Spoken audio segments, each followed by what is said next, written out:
Ciao a tutti, oggi siamo dentro il pollaio. Viste le temperature, tutti quanti abbiamo a che fare quando curiamo i nostri polli con l'arrivo degli acari e dei pidocchi. A volte anche tenere il pollaio il più igienizzato possibile non si riesce in ogni caso a contenerli. Quindi ora io mi sono trovato davanti alla situazione di dover trovare una cura al problema e mi sono reso conto che soluzioni ce ne sono tante, ma efficaci singolarmente nessuna.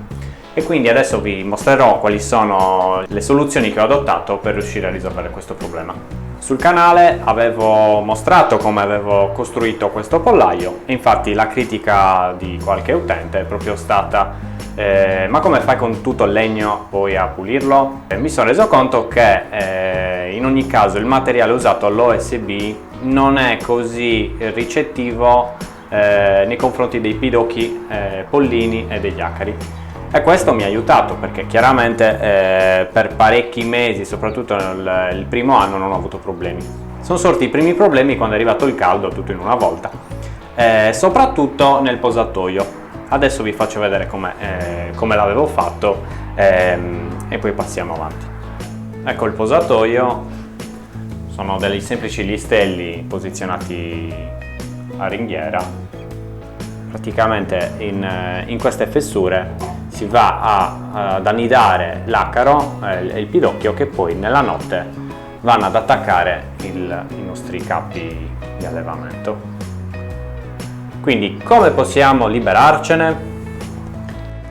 Per risolvere il problema la prima cosa da fare è liberare il pollaio da tutte le cose non necessarie, quindi la lettiera va buttata, così come vanno tolti i nidi mobili, così come bisogna togliere il posatoio, tutto ciò che non serve nel momento della pulizia del pollaio va tolto.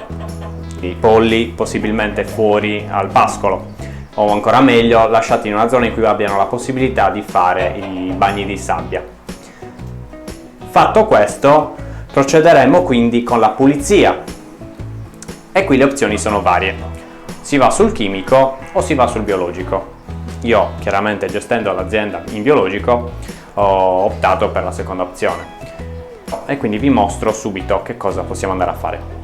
Come trattamento meccanico, quindi come andare meccanicamente a togliere i pidocchi e gli acari, si può fare un passaggio col cannello a gas. Questo perché la fiamma, andando a scaldare comunque in prossimità delle fessure la temperatura è anche intorno fino a 1000 gradi, chiaramente qualsiasi insetto o parassita che sia nel perimetro che andiamo a trattare verrà abbrustolito all'istante. Quindi è un primo trattamento d'urto da fare sicuramente. Si può anche evitare, si può andare direttamente sul chimico con i prodotti che adesso vi farò vedere. Però vi consiglio, se l'infestazione è veramente grande, a questo punto trattate prima col cannello a gas, quindi con la fiamma. Mi raccomando, attenzione quando la passate sul legno perché non c'è bisogno di dirlo, il legno è infiammabile. Quindi passaggio veloce, sempre nei punti di giunzione, negli spigoli, vicino alle finestre, vicino alla porta, sul posatoio, nella zona di nidificazione.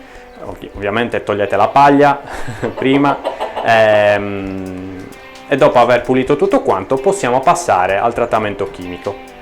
La prima cosa più semplice da fare è il trattamento a base di calce idrata, quindi tutta la superficie, quindi dove camminano e dove fanno le uova, dove depongono abitualmente le galline, andrà trattata con la calce idrata. Calce idrata data allo stato solido, quindi in polvere. Si può anche fare un trattamento con l'irroratrice, però in questo caso comunque limitiamo di molto l'efficacia della calce idrata, perché la calce idrata deve andare a disidratare la superficie dove andiamo a trattare, in questo caso il pavimento e i nidi. Il secondo trattamento da fare, io ho trovato una soluzione molto valida nello zolfo. Di solito lo zolfo si usa come acaricida nell'orto. Il problema è la distribuzione all'interno del pollaio, perché dovremo andare a trattare anche le fessure. e ho visto che potendo utilizzare uno zolfo bagnabile, quindi sempre miscelato con l'acqua e trattato con irroratrice a spalla, lo zolfo ha una particolarità: possiamo andare a darlo all'interno delle fessure, perché comunque l'acqua riesce poi a penetrare, diversamente da quello dato con soffiatrice normale.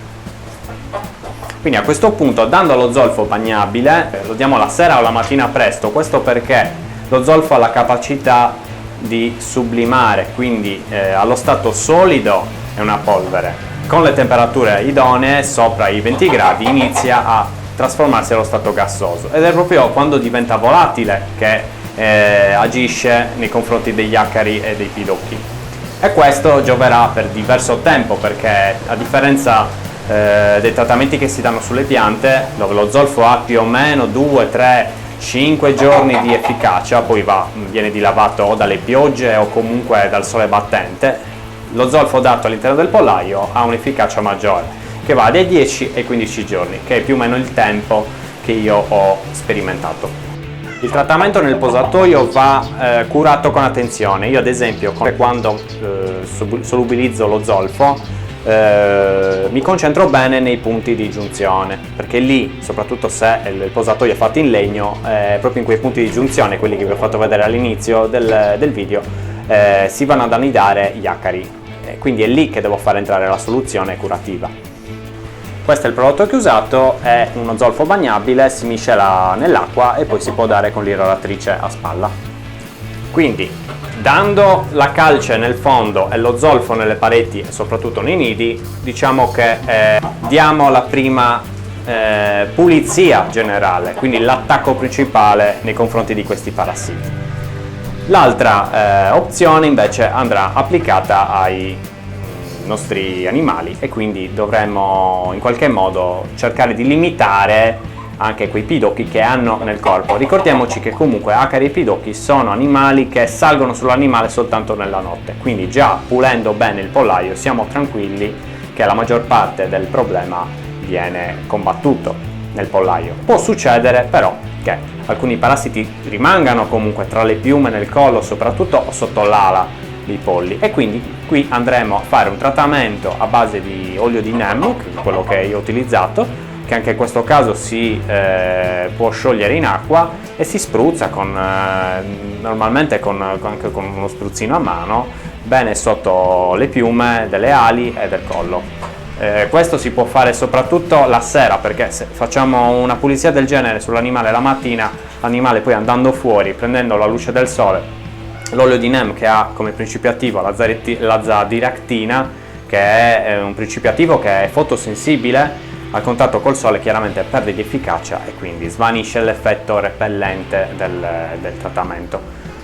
Non è risolutivo, chiaramente agisce solo per contatto, quindi qualora spruzzassimo sopra l'acaro, sopra il pidocchio, agirebbe immediatamente. Se in quel trattamento non riusciamo a coprire bene la zona, chiaramente l'acaro, il pidocchio continuerà la propria vita, però gliela rendiamo difficile, perché poi tornato nel pollaio si troverà lo zolfo e la calce idrata che non gli permetteranno comunque di proliferare.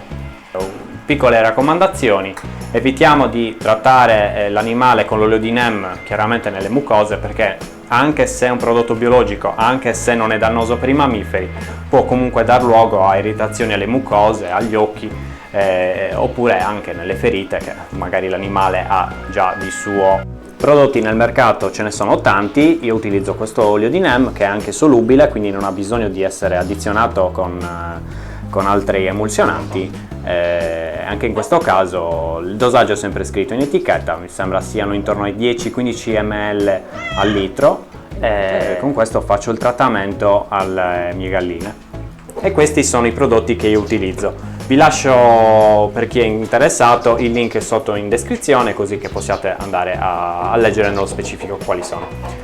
E anche per questa volta è tutto. Se vi è servito il video lasciate un mi piace, pollice in alto e continuate a seguire il canale. Ciao a tutti e a presto!